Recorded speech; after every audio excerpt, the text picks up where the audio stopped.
Violent crime in America had tripled in the previous 30 years, and the police force had only increased by 10%.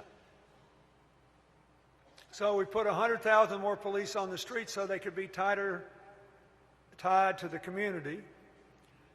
And we passed the Brady Bill and the assault weapons ban, which had an ammunition limit on the clips, as I remember, of about 10 bullets.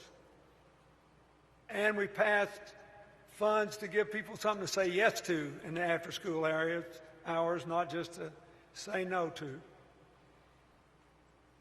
But in that bill, there were longer sentences. And most of these people are in prison under state law, but the federal law set a trend. And that was overdone. We were wrong about that. That percentage of it, we were wrong about.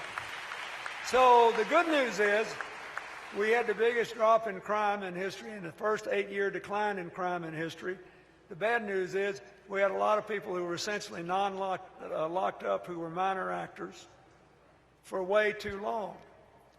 And when I was in office at the end of my term, we took care of some of them, the so-called girlfriend cases in drug busts, where all these young women, many of whom weren't even involved in any drug transaction, wouldn't rat out their boyfriends, and so they wound up getting set up the river. Then the boyfriend would sometimes rat out somebody else and get a shorter sentence than the woman did. So we reviewed them all and tried to correct that problem.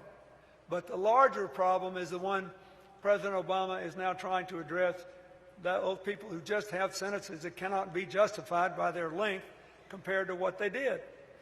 And that's important.